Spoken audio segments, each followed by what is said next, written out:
Oke, baik. Di video kali ini kita akan belajar satu materi yaitu data mining dan big data analysis. Ini adalah video pertama dari series data mining dan big data analysis. Kita akan belajar dulu tentang pengantar data mining dan big data. Yang akan dipelajari di video kali ini ada 7 item. Pertama, mengapa data mining. Kedua, apa data mining. Kemudian, data apa saja yang di mining, fungsi data mining, klasifikasi sistem data mining, kemudian 10 algoritma data mining yang paling umum, dan yang terakhir kita akan lihat permasalahan-permasalahan dalam data mining. Oke. Nomor absen 48, seperti apa bentuk database pada tahun 60-an? Nomor absen 46, sebutkan satu contoh database tradisional. Nomor absen 12, apa data yang dianalisis oleh Midwest Grocery Chain? Lanjut. Pertama, mengapa data mining? Nah, kalau kita lihat di dunia digital ini, dengan semuanya yang serba medsos, kita akan coba lihat studi kasus yang terjadi di setiap medsos-medsos yang populer. Contoh mulai dari Twitter. Di Twitter itu muncul 6.000 tweet baru setiap detiknya. Atau per hari itu kurang lebih ada sekitar 500 juta tweet yang baru dalam waktu 24 jam. Nah, bisa kita bayangkan sangat banyak sekali data yang kemudian di-generate pada perharinya atau bahkan per detiknya. Ya. Nomor absen 22, sebutkan satu contoh permasalahan pada data mining. Nomor absen 23, apa saja disiplin ilmu yang mencakup data mining? Nomor absen 40, apa itu DBA dan apa tugasnya? Lanjut. Kita lihat lagi medsos yang lain. Contohnya seperti Facebook. Facebook, dia akan menghasilkan 30 miliar item baru per bulannya. Jadi, mau baik itu link yang diposting ya, status, catatan, foto, video, reels, dan lain sebagainya, bisa dapat 300 miliar item per bulannya. Nah, itu bisa kita bayangkan ya, sangat banyak sekali data yang di-generate oleh si Facebook saja ini. Belum lagi dengan medsos-medsos yang lainnya. Nah, 500 juta user Facebook itu kalau total waktu mereka habiskan per bulan di Facebook, kita jumlahkan, itu bisa sampai 700 miliar menit per bulan di situs Facebook itu sendiri. Kita lihat contoh lain, misalkan kayak Indomaret ya, gerai yang kita sama-sama tahu ya, dia punya 4.500 gerai. Misalkan saja kalau per menit ada 3 transaksi, berarti per harinya itu ada 12 juta transaksi se-Indonesia. Ya. Terus kalau kita lihat lagi kartu kredit Visa, ya, kayak misalkan kita punya kartu kredit atau kartu debit yang berlaku, yang Visa itu kan dia berlaku di 200 negara. Nah, di kartu kredit Visa ini ada 10.000 transaksi per detik atau 850 juta transaksi per harinya. Nah, bisa kita bayangkan ya bagaimana mereka harus membuat sebuah sistem yang bisa menangani jumlah transaksi yang sangat banyak tersebut. Nomor absen 51, apa hasil akhir dari proses data mining? Nomor absen 16, berdasarkan fungsinya data mining dibagi menjadi titik-titik-titik. Nomor absen 7, sebutkan dua algoritma yang masuk dalam top 10 ICDM 2006. Oke, kalau kita lihat di gambar yang kanan sini ya, kita bisa lihat persentase orang menggunakan sosial media on a daily basis ya. Jadi dalam keseharian itu rata-rata orang ada yang menghabiskan 74% waktunya untuk Facebook, 72% di YouTube, 42% di Twitter, 63% di Instagram, Snapchat 30%, dan TikTok 35%. Kalau sekarang pasti kalau kita lihat mungkin TikTok sudah semakin naik ya trennya. Kemudian YouTube dan Facebook ini tetap yang menjadi yang tertinggi. Sekarang, kenapa data mining? Jawaban sederhananya adalah dari sebuah pernyataan berikut. Jadi, kita bisa simpulkan dari slide sebelumnya bahwa we are drowning in data but starving for knowledge. Kita tenggelam di lautan data yang sangat banyak, tetapi kita tidak punya pengetahuan terkait data tersebut. Datanya ada, tapi itu tidak membentuk suatu pengetahuan yang berguna bagi kita. Sehingga tantangannya adalah dari data yang sangat banyak itu kita bagaimana harus bisa menghasilkan sebuah pengetahuan yang bermanfaat. Karena data kalau saya ibaratkan misalkan eh, sebuah bongkahan kayu yang misalkan bongkahan kayu atau ya bongkahan kayu itu dia bukan apa-apa kalau misalkan dia tidak diukir menjadi kursi misalkan atau menjadi meja atau menjadi hal-hal yang lain ya. Nomor absen 27, sebutkan contoh streaming data. Nomor absen 37, sebutkan satu contoh advanced database. Nomor absen 22, berapa jumlah item yang dipost di Facebook setiap bulan? Oke, lanjut lagi. Kenapa sih kita harus belajar data mining? Yang pertama, karena digitalisasi kemajuan sistem informasi. Data yang dulu kita kemana-mana mungkin bawa flash disk 1 GB, flash disk 512 MB, itu kita masih pede. Ya, masih bisa nyimpan MP3, mungkin nyimpan dokumen, sesekali mungkin nyimpan game. Tapi kalau sekarang kita bawa flash disk yang mungkin hard disk yang 1 tera saja, kadang itu tidak cukup. Yang kedua, web. Jadi data itu selalu di-generate terus-menerus ya, dan bisa kita akses dari banyak sumber. Salah satunya adalah dalam bentuk halaman-halaman web, seperti halaman-halaman berita, blog, Twitter, forum, Flickr, FB, YouTube, dan lain sebagainya. Dan website-website baru selalu bermunculan terus-menerus.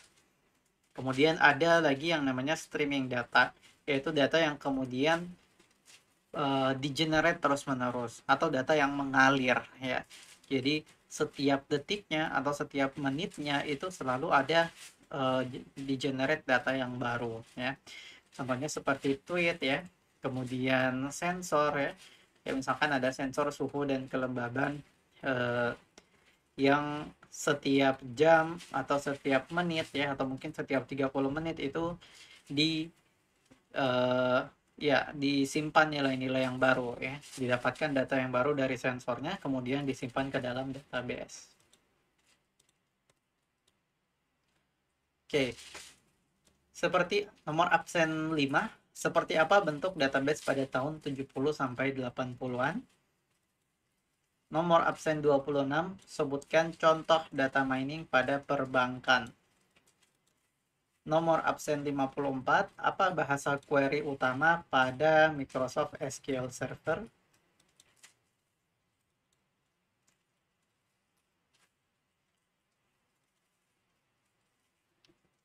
Oke. Kemudian selanjutnya evolusi database. Nah, jadi mulai dari tahun 60-an itu sudah muncul konsep dasar dari database ya. Di mana database itu merupakan koleksi data yang berupa file system yang primitif ya. Jadi model-model yang populer itu ada dua. Yang pertama adalah network, yang kedua adalah hierarchical. Network ini seperti Codasil ya. Oke, jadi ada contohnya misalkan Codasil itu model yang network dan IMS itu contoh model yang hierarchical. Jadi pada tahun 1959 itu ada suatu konsorsium yang kemudian muncul untuk membantu pengembangan bahasa pemrograman standar yang dapat digunakan untuk banyak komputer. Nah, upaya ini dia kemudian mengarah pada pengembangan bahasa pemrograman COBOL ya. Kemudian ada model data kodasil dan ada standar-standar teknis lainnya. Nah, kemudian tanggal tahun 70 sampai 80-an kemudian muncul IMS atau MIS atau kita sebut SIM ya, Sistem Informasi Manajemen. Ya. Kemudian ya dari situ juga kemudian ada yang sudah mengatakan bahwa muncul relational database ya, RDBMS ya pada tahun 1970-an.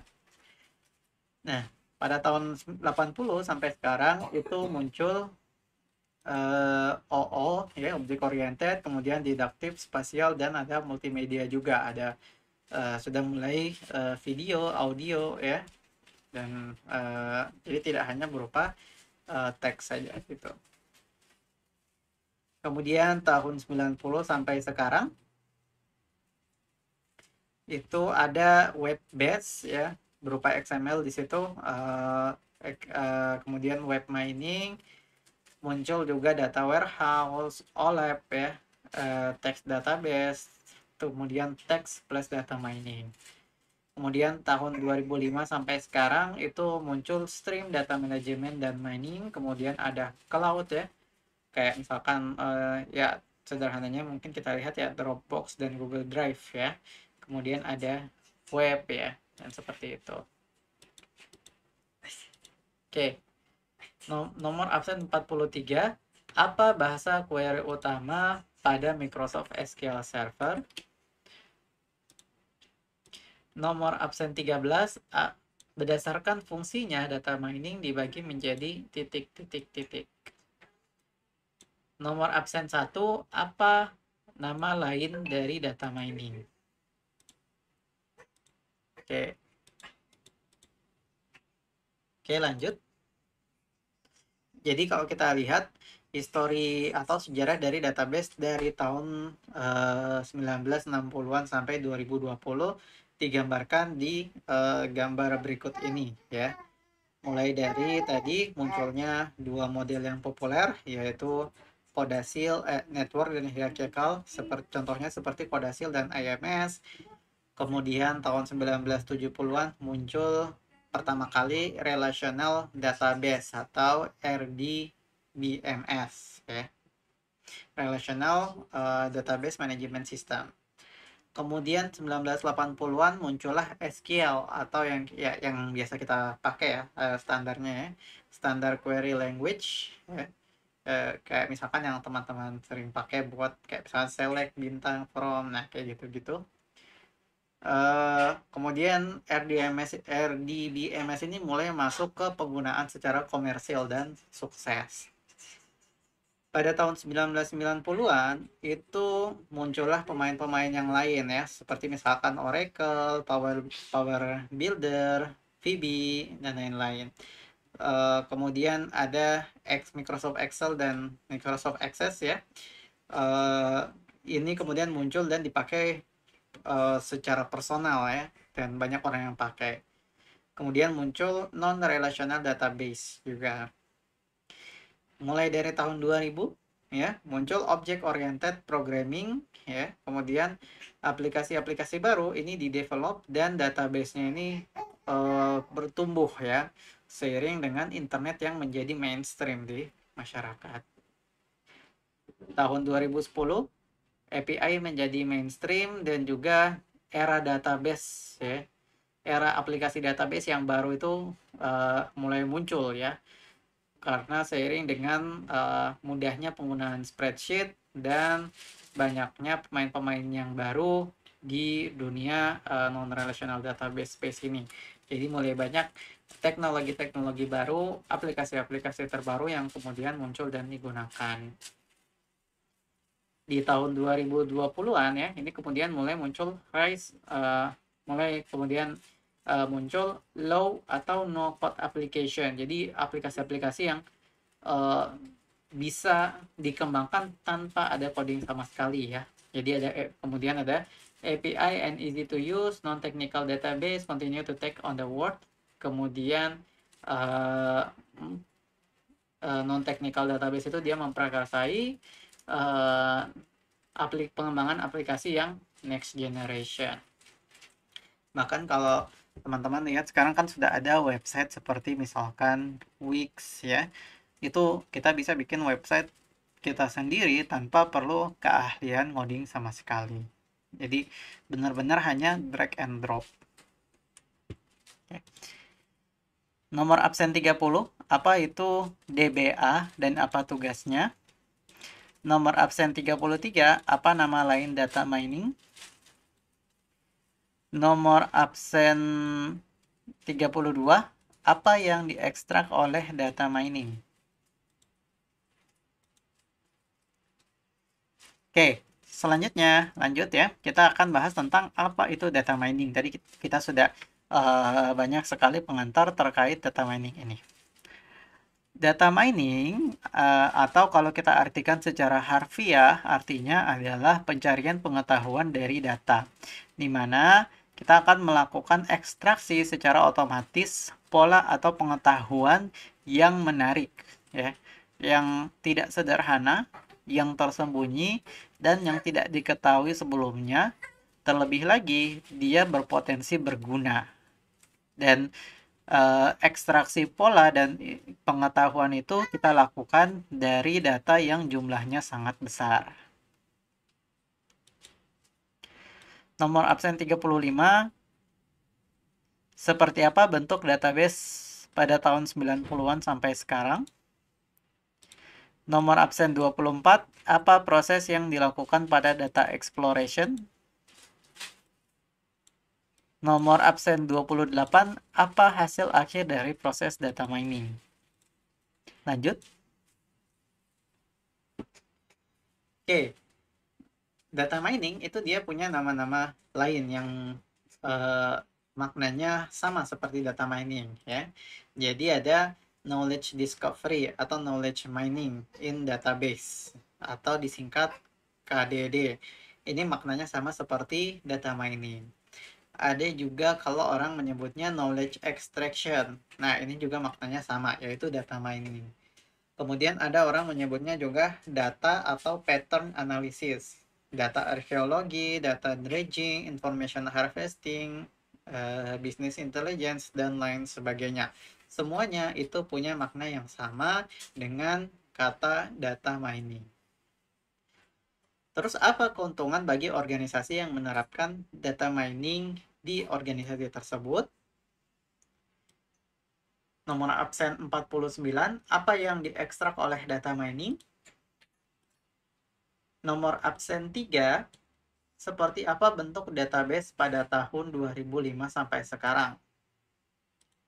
Nomor absen 41, apa maksud dari kalimat "We are drowning in data but starving for knowledge"?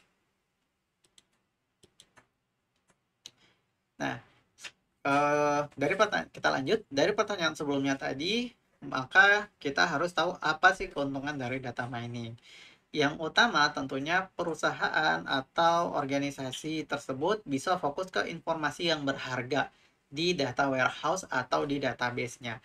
Jadi karena datanya sangat banyak sekali dan tentu kalau kita melihat ke data yang sangat banyak, dengan kita hanya fokus ke salah satu data yang penting saja, fokus ke data yang penting ini merupakan hal yang lebih efisien bagi kita untuk kemudian menentukan keputusan arah perusahaan seperti apa. Misalkan kita mau menambah produk-produk apa yang ingin dijual, kita mau melakukan strategi bisnis seperti apa ke depannya, sehingga perusahaan atau organisasi tersebut bisa merapalkan masa depan dan mempersiapkan diri berdasarkan data-data yang kita punya tersebut.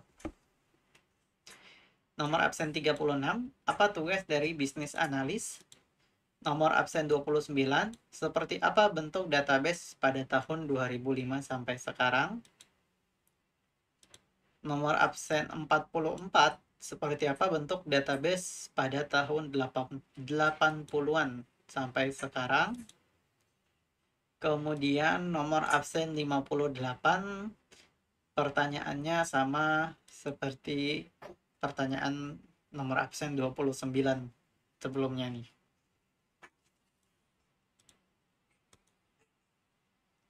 Oke, lanjut.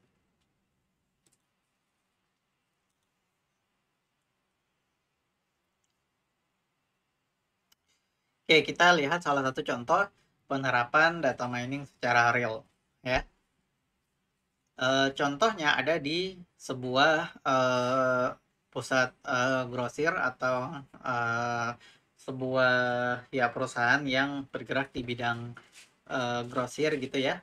Namanya adalah Midwest Grocery Chain. Dia menggunakan data mining untuk menganalisis pola pembelian, ya. Jadi ternyata kalau seorang pria membeli popok di hari Kamis dan Sabtu, mereka juga secara otomatis akan membeli minuman atau bir. Analisis lebih lanjutnya adalah seperti ini. Pembeli ini belanja di hari Kamis dan Sabtu, tapi di hari Kamis jumlah item lebih sedikit. Kesimpulan yang bisa diambil, pembeli membeli minuman untuk dihabiskan saat weekend. Tindak lanjutnya, mereka menjual minuman dengan harga full di hari Kamis dan hari Sabtu, mendekati posisi popok dan minuman. Jadi, karena mereka berdasarkan data transaksi yang terjadi sebelum-sebelumnya, mereka lihat bahwa di hari Kamis dan Sabtu ternyata bapak-bapak ini banyak yang beli popok dan bir, ya. Karena mungkin mereka ingin membeli untuk bayi mereka, sekaligus karena hari Kamis mendekati weekend, mereka juga ingin beli bir supaya nanti ketika weekend mereka tinggal menikmati birnya tersebut. Sehingga dari melihat pola transaksi ini, si Midwest Grocery Chain ini mereka mendekatkan posisi popok dan minuman. Kemudian di hari Kamis dan hari Sabtu, harga minuman itu dijual dengan harga full, jadi tidak dikasih diskon. Sehingga eh, ya mau tidak mau orang karena mereka butuh untuk minum bir pada saat weekend, sehingga pasti mereka beli meskipun dengan harga yang full. Dan tentu pendapatan si Midwest Grocery Chain ini akan semakin meningkat. Nomor absen 10. Berapa jumlah item yang dipost di Facebook setiap bulan? Nomor absen 24. Sebutkan contoh data mining pada perbankan. Nomor absen 6. Apa keuntungan perusahaan menerapkan data mining?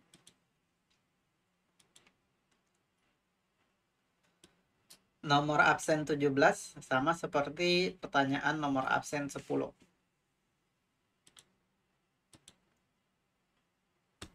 Lanjut, kita ke contoh-contoh aplikasi data mining, ya.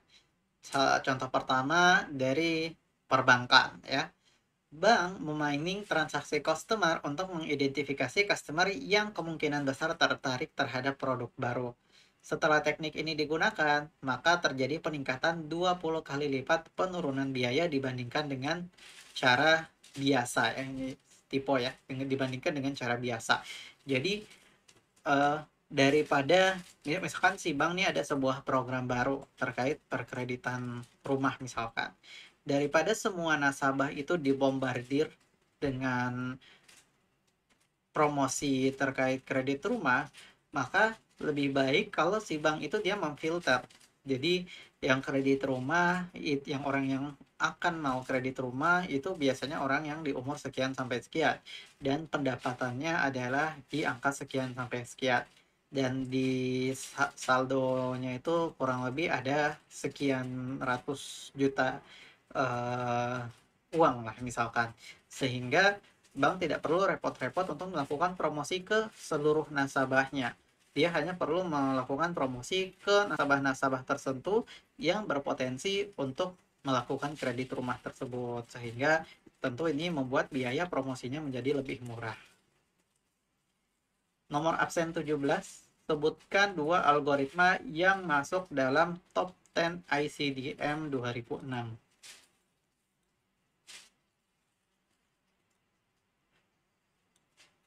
Nomor absen 19. Berdasarkan data statistik, apa media sosial yang paling sering digunakan dan berapa persen penggunaannya per hari? Nomor absen 48, pertanyaannya sama seperti nomor absen 19.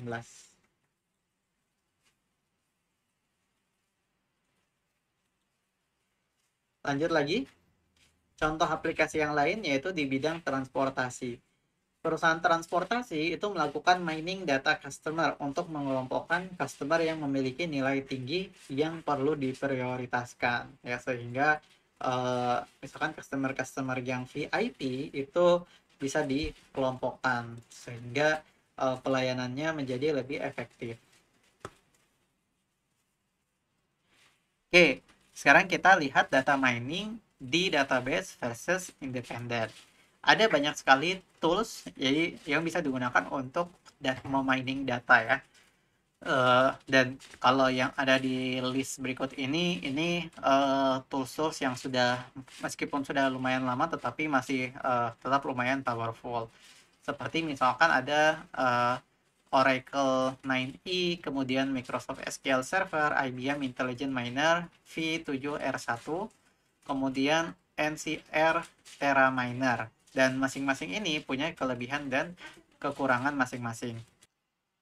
Oke, yang pertama mungkin dari Oracle 9i. Jadi database Oracle 9i ini dia memperkenalkan fitur-fitur desain yang canggih dan otomatis, dan dia menyempurnakan Oracle 9i Application Server dan Oracle 9i Developer Suite untuk mengoptimalkan kinerja aplikasi tradisional dan pasar aplikasi host yang sedang berkembang. Nah, eh, dan dia menawarkan platform internet yang paling aman untuk melindungi informasi perusahaan melalui keamanan berlapis untuk data pengguna dan perusahaannya. Jadi termasuk fitur untuk membangun aplikasi berskala internet sehingga bisa memberikan keamanan bagi usernya dan memisahkan data komunitas pengguna yang ada di hosting yang berbeda. Kemudian yang kedua, Microsoft SQL Server. Nah, ini sebuah produknya Microsoft, ya. Jadi Microsoft SQL Server ini adalah sebuah sistem manajemen database relasional yang merupakan produk dari Microsoft. Nah, bahasa query utamanya adalah Transact SQL yang merupakan implementasi dari SQL standar atau ANSI atau ISO, ya, yang digunakan oleh Microsoft dan Sybase, ya. Jadi ya, dia sangat berhubungan erat sekali dengan bahasa seperti C#, C, dan C++. Kemudian ada juga IBM Intelligent Miner V7R1 dan juga NCR Terra Miner, dan masih banyak lagi yang lainnya.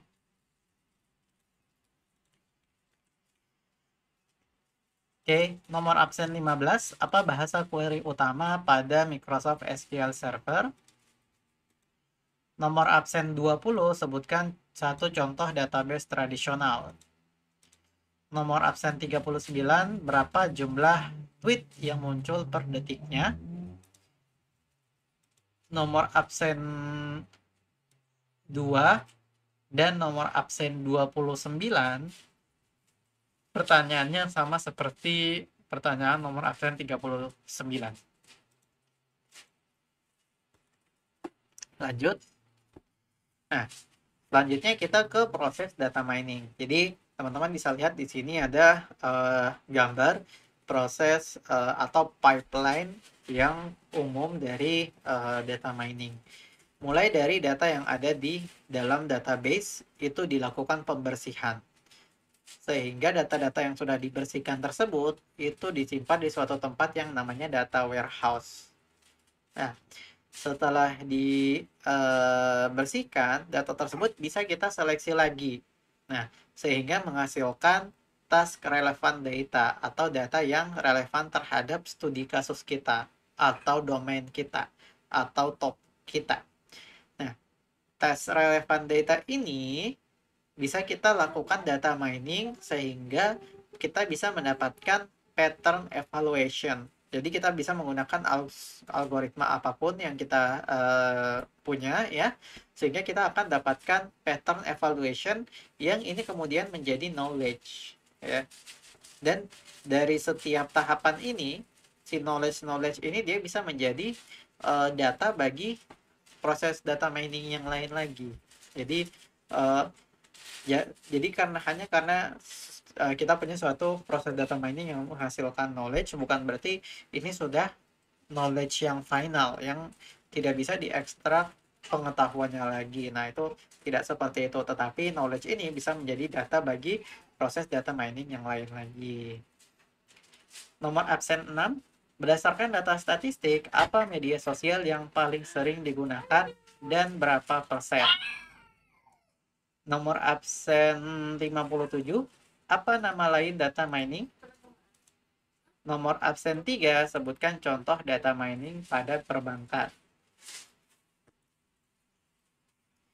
Oke, selanjutnya data mining dan business intelligence. Ini ada suatu gambar yang menunjukkan proses business intelligence. Di situ ada piramid ya, yang mulai dari paling bawah itu ada DBA atau database administrator, yang di sini dia berkaitan dengan sumber data berupa paper ya, kertas-kertas, file, penyedia informasi, sistem database, dan lain sebagainya. Jadi kerjanya seorang database administrator ini berkaitan dengan sumber data. Nah, kemudian untuk data di atasnya data sources ini ada yang namanya data warehouse atau data marts, di mana data-data yang sudah dibersihkan itu posisinya ada di sini. Nah, di data warehouse ini kita bisa melakukan berbagai macam teknik-teknik ya, atau pendekatan-pendekatan seperti misalkan OLAP atau Online Analytical Processing. Oke, jadi OLAP ini adalah pendekatan atau teknologi software engineering yang bisa kita gunakan untuk menganalisis data bisnis dari sudut pandang yang berbeda ya. Jadi misalkan organisasi atau instansi itu mengumpulkan dan menyimpan data dari berbagai sumber data ya, data sources. Seperti misalkan situs web, aplikasi, sensor, atau sistem internal dan lain sebagainya.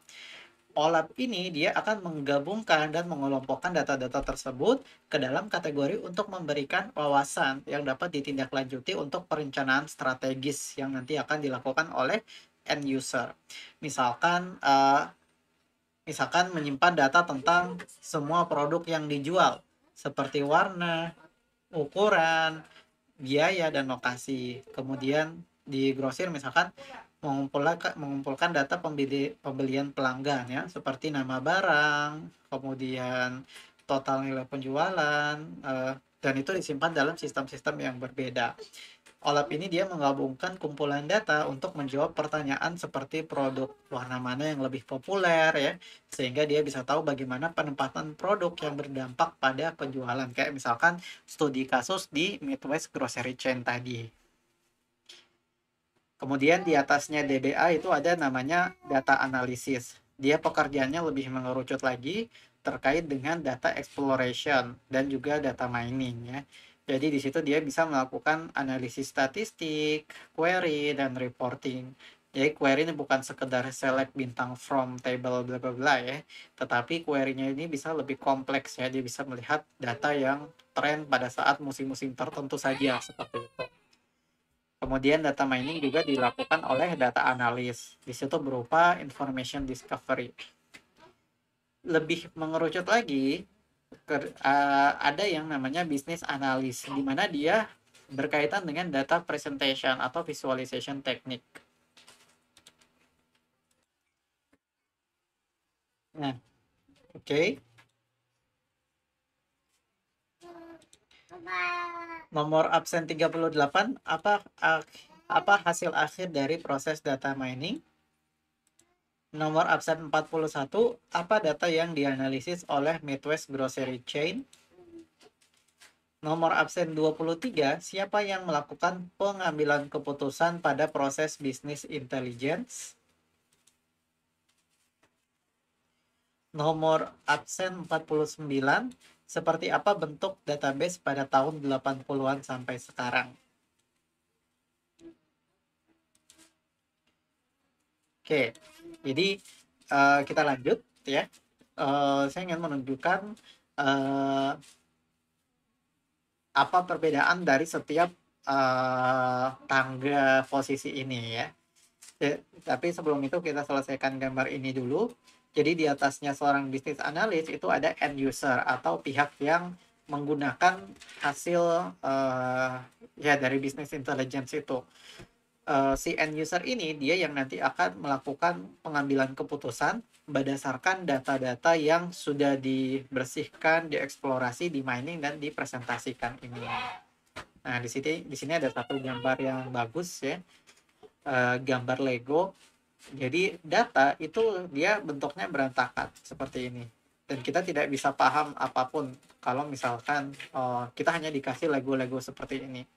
Tapi kalau data ini kita sorted, kita arrange, kita present secara baik seperti yang dilakukan oleh apa tadi business analis ya, itu bisa menjadi ya susunan yang bagus. Apalagi kalau dijelaskan dengan sebuah cerita. Nah, sehingga orang bisa paham, oh ternyata tumpukan-tumpukan ini dia bisa jadi seperti rumah. Nah, jadi ini contoh ya pentingnya data presentation, mining, exploration, dan data warehouse. Kemudian data sources. Nomor absen 42, sebutkan contoh data mining pada transportasi. Nomor absen 59, seperti apa bentuk database pada tahun 90-an sampai sekarang. Nomor absen 21, apa yang diekstrak oleh data mining? Oke, lanjut. Jadi data mining itu pada dasarnya dia merupakan suatu bidang yang terdiri dari multidisiplin ilmu ya. Ada teknologi database di sana, ada machine learning di sana, ada pengenalan pola atau pattern recognition ya, ada juga algoritma, ada ilmu-ilmu yang lain, ada visualisasi, ada statistik. Kayak tadi misalkan ilmu yang lain misalkan seperti perbankan ya, tadi ada ilmu yang spesifik di domain tertentu saja. Oke, nomor absen 25. Apa proses yang dilakukan pada data exploration? Nomor absen 60. Sebutkan contoh data mining pada transportasi. Nomor absen 50. Apa keuntungan perusahaan menerapkan data mining? Nomor absen 25. Sebutkan satu contoh advanced database. Oke, lanjut. Sekarang pertanyaannya, kenapa kita tidak melakukan data analisis atau analisis data secara biasa saja? Ya, misalkan ya cukup pakai Excel atau ya cukup dilihat ya dengan mata dengan mata kepala sendiri gitu ya, tanpa perlu ada algoritma lagi. Nah, jawabannya adalah karena jumlah data ini sangat besar, sehingga kita butuh suatu algoritma yang bisa secara scalable menangani data-data yang besar tersebut. Bisa sampai terabyte, bahkan zettabyte, petabyte, dan sejenisnya. Dimensi yang sangat besar, ribuan field. Jadi, kalau misalkan kita berkaitan dengan data yang berbentuk tabel, kolomnya tuh bisa ada ribuan kolom. Kemudian ada data yang kompleks yang tidak bisa kita simpulkan hanya dari melihat datanya. Misalkan data yang berupa aliran data atau data streaming ya, seperti data hasil dari sensor. Kemudian ada data yang terstruktur. Kemudian ada data berupa graph, social network, multi-link data. Kemudian ada database dari berbagai sumber dan ada database yang lama. Kemudian ada spasial, seperti misalkan data di GIS, multimedia, teks, web, dan ada software simulator juga. Nomor absen 14, sebutkan contoh data mining pada transportasi. Nomor absen 46, apa keuntungan perusahaan menerapkan data mining? Nomor absen 9, apa tugas dari bisnis analis? Nomor absen 44, seperti apa bentuk database pada tahun 70 sampai 80-an? Oke, lanjut. Data mining dari berbagai sudut pandang. Ya, jadi sini ada 4 sudut pandang yang bisa ya kita gunakan untuk memandang atau mengkelompokkan apa-apa saja yang terdapat di dunia data mining.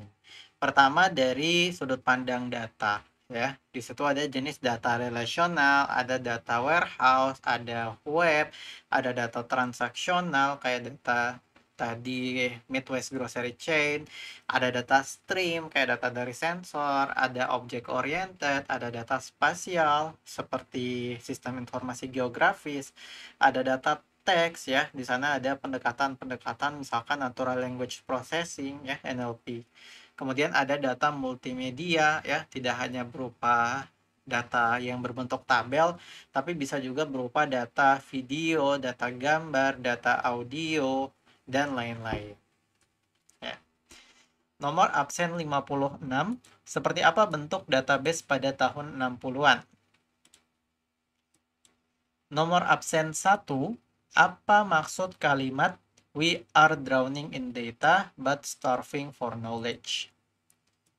Nomor absen 21, seperti apa bentuk database pada tahun 80-an sampai sekarang? Nomor absen 56, sebutkan contoh data mining pada transportasi. Oke, lanjut. Klasifikasi sistem data mining, ya. Oh, mohon maaf, tadi slide sebelumnya belum ya. Dari sudut pandang pengetahuan yang akan ditambang atau pengetahuan yang akan di-mining, itu kita bisa lihat terkait karakteristik data. Kemudian apakah ada diskriminasi asosiasi, ya. Kayak misalkan contohnya tadi, jika orang membeli popok, maka dia sekalian akan membeli bir, ya. Nah, di situ nanti ada banyak teknik-teknik yang bisa kita gunakan, seperti misalkan association rule ya, dan lain sebagainya. Ada klasifikasi dan clustering, ini mungkin yang paling sering dikerjakan ya di dunia data mining. Kemudian melihat tren dari datanya ya, terutama data yang berbentuk stream. Nah, ini bisa kita lihat tren. Kapan misalkan suhu udara itu dingin, suhu udara panas ya, di bulan-bulan apa saja. Kemudian kita bisa melihat yang namanya outlier, data-data yang pencilan atau data-data yang di luar kebiasaan data yang lain. Nomor absen 43, apa proses yang dilakukan pada data exploration? Nomor absen 47, seperti apa bentuk database pada tahun 70 sampai 80-an? Nomor absen 57, apa data yang dianalisis oleh Midwest Grocery Chain? Oke, lanjut. Kemudian dari sudut pandang teknik, itu ada banyak yang bisa kita bahas. Yang pertama dari teknologi database yang digunakan. Ya, uh, ada banyak database management system yang bisa kita gunakan ya. Kalau teman-teman mungkin sering berinteraksi dengan MySQL ya. Ada lagi PostgreSQL, ada lagi dan database-database lainnya ya. Ada banyak jenis contohnya. Kemudian OLAP tadi ya, bagaimana kita bisa mendapatkan informasi yang penting dari data-data tadi. Kemudian machine learning, statistik, visualisasi, dan lain sebagainya. Kemudian dari sudut pandang penerapan ya, bisa diterapkan di berbagai bidang. Ada retail di sana, ada telekomunikasi, ada perbankan, ada analisis kejahatan ya. Kayak misalkan di saya pernah lihat di suatu tulisan di Amerika gitu, mereka menggunakan data mining untuk kemudian melihat lokasi-lokasi kejahatan yang kira-kira akan muncul banyak gitu. Jadi nanti ada daerah-daerah yang dikasih warna merah, yang berarti kayaknya next time di sini akan terjadi kejahatan dengan jumlah yang tinggi gitu. Kemudian ada biodata mining, ada saham, biodata mining berarti tentunya berkaitan dengan biologi ya, ataupun ya informatika biomedik ya, semacam itu ya. Saham, ada text mining, dan ada web mining. Nomor absen 53, apa saja disiplin ilmu yang mencakup data mining? Nomor absen 19, siapa yang melakukan pengambilan keputusan pada proses bisnis intelligence? Nomor absen 11, berdasarkan fungsinya, data mining dibagi menjadi titik-titik-titik. Nomor absen 18, sebutkan contoh streaming data. Nomor absen 27, apa tugas dari bisnis analis? Oke, lanjut. Jadi di sini ada contoh data, ya ini ya contoh data transaksional ya, yang ditampilkan dalam bentuk tabel. Jadi ada tanggal, ID toko, order number, jumlah tamunya, jumlah item, dan penjualannya ya. Ini contoh data transaksional. Kemudian klasifikasi sistem data mining ya. Dari segi fungsinya ada dibagi menjadi dua, yaitu deskriptif dan prediktif. Data mining deskriptif ini digunakan untuk mensummarize atau meringkas atau mendeskripsikan sebuah data ya.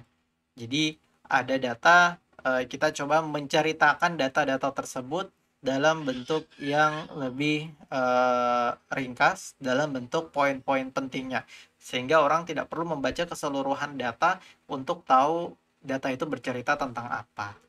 Kemudian fungsi yang kedua adalah prediktif, di mana digunakan untuk melakukan prediksi terkait future event atau kejadian-kejadian yang akan muncul di masa depan ya.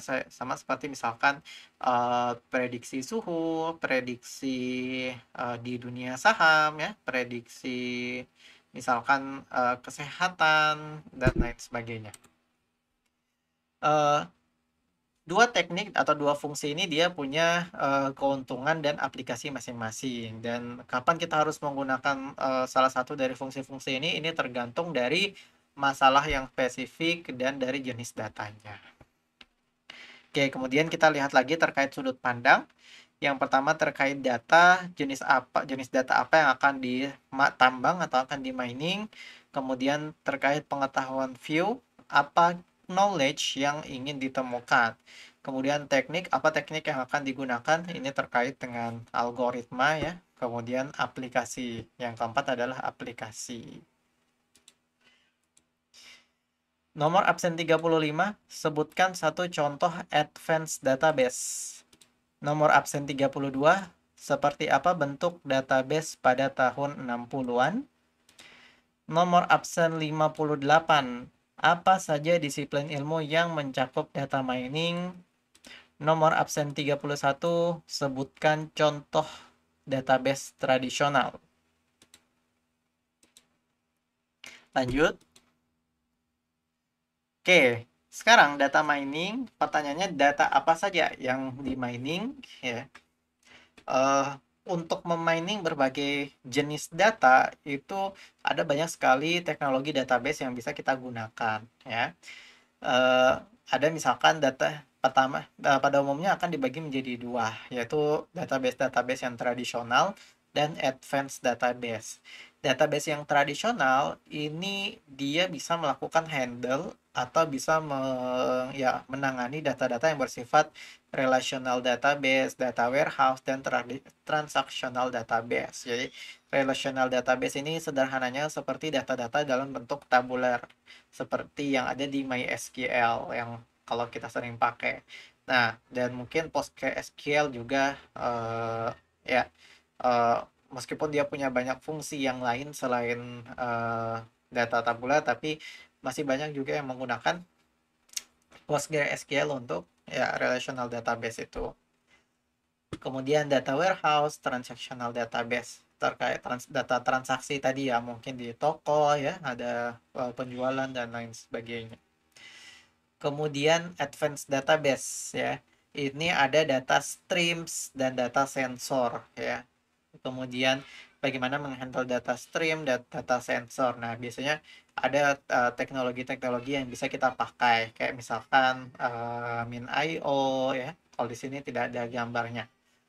Kemudian time series data, temporal data, sequence data. Nah, ini juga bisa dihandle menggunakan advanced database. Agak susah kalau misalkan ingin kita handle menggunakan MySQL. Kemudian ada struktur data atau data yang strukturnya bukan berbentuk tabel ya. Kayak misalkan ada graph di situ, social network, multi-link data ya. Kayak misalkan kalau kita mau menyimpan data yang berupa graph, nah itu bisa pakai Neo4j misalkan. Kemudian ada Object Relational Database. Nah, kemudian ada Heterogeneous Database and Legacy Databases. Ada juga spatial data dan spatiotemporal data. Ya, ini untuk yang berkaitan dengan sistem informasi geografis. Ada database yang sifatnya multimedia, bisa untuk menyimpan ya berbagai macam media ya. Kemudian ada database khusus untuk teks, ada World Wide Web. Ya, di sini ada banyak sekali sistem database atau aplikasi-aplikasi database yang bisa kita manfaatkan ya. Ada Cassandra, Redis. Ya, Cassandra ini biasa dipakai untuk ya kayak search engine ya, bersamaan juga dengan Elasticsearch. Kemudian ada Redis. Nah, ini biasa dipakai untuk cache terkait dengan cache. Tapi sebenarnya banyak penggunaannya yang lainnya. Ada tadi Microsoft SQL Server, MongoDB, CockroachDB, Influx, Scala, Elasticsearch, Neo4j, Prometheus, FoundationDB, ClickHouse, PostgreSQL. Nah, ya, ini lumayan uh, ya lumayan populer juga. Azure SQL, MariaDB, MySQL, Oracle, Snowflake, Splunk, Firebase. Ya, kalau yang suka main Android, seharusnya tidak asing dengan ini. Oke, nomor absen 4, sebutkan satu contoh permasalahan pada data mining. Nomor absen 45, apa maksud kalimat "We are drowning in data but starving for knowledge"? Nomor absen 16, siapa yang melakukan pengambilan keputusan pada proses bisnis intelijen? Lanjut. Nah, dalam data mining itu kita tentu butuh satu algoritma untuk kemudian bisa mengekstrak pola atau knowledge dari data tersebut. Nah, ini berdasarkan ICDM 2006 ya. Sepertinya kepanjangannya International Conference of Data Mining ya. Di tahun 2002 di tahun 2006. Ini ada top 10 algoritma yang yang kemudian setelah di vote, jawabannya yang pertama adalah algoritma C45. Nah, ini untuk tree ya, decision tree. Kemudian ada K-means, ada SVM, support vector machine, ada a priori ya. A priori ini ya biasa dipakai untuk misalkan association rule gitu ya. Ada EM, ada PageRank, ada Boost, KNN, K-nearest neighbor, naive Bayes, dan chart. Nomor absen 38, apa nama lain dari data mining? Nomor absen 34, apa maksud kalimat "We are drowning in data but starving for knowledge"? Nomor absen 39, sebutkan satu contoh permasalahan pada data mining.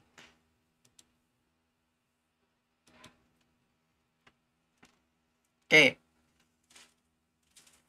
Sekarang kita masuk ke permasalahan pada data mining.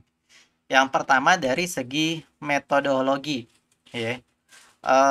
Mining berbagai pengetahuan dari berbagai sumber data. Ada data video, ada data gambar, ada data audio, ada data tabel, ada data streaming, dan lain sebagainya.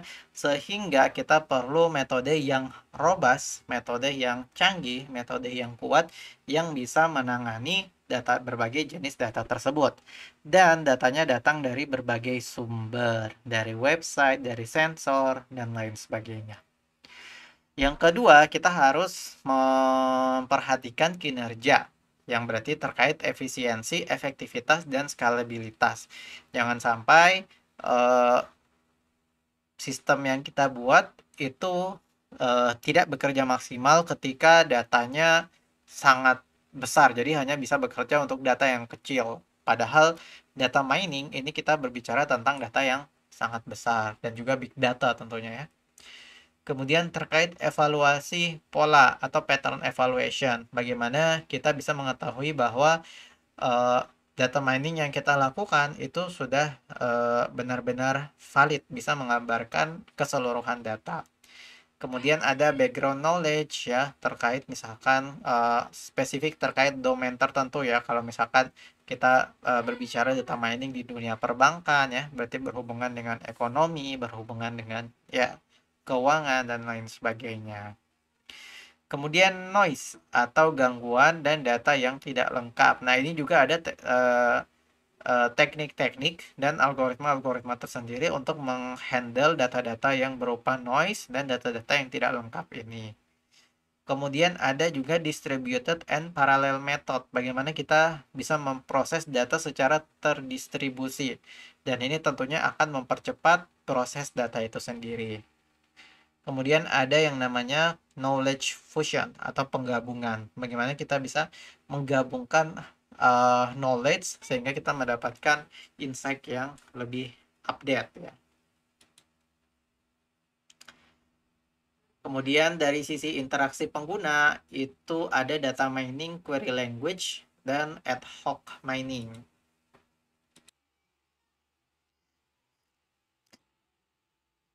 Ya, jadi data mining query language atau DMQL ini dia didesain berdasarkan SQL atau struktur query language yang kemudian SQL ini dia menjadi standar untuk relational query language ya. Data mining query language ini jadi dia punya semacam bahasa tersendiri ya untuk merepresentasikan si query-query-nya tersebut. Kemudian ada ad hoc mining, di mana ini adalah terminologi teknis ya yang berkaitan dengan jawaban terhadap query bisnis di domain-domain tertentu gitu ya. Kemudian bagaimana kita memvisualisasi data dan juga interaktif mining. Ya, bagaimana user itu bisa kemudian memberikan feedback terhadap hasil dari mining kita. Kemudian ada dari sisi aplikasi juga ada domain spesifik ya. Jadi contohnya tadi misalkan data mining pada bidang perbankan, data mining pada bidang retail, data mining pada bidang transportasi. Dan kemudian yang terakhir tentunya adalah perlindungan data. Seberapa aman data kita ketika kita menghandle data tersebut.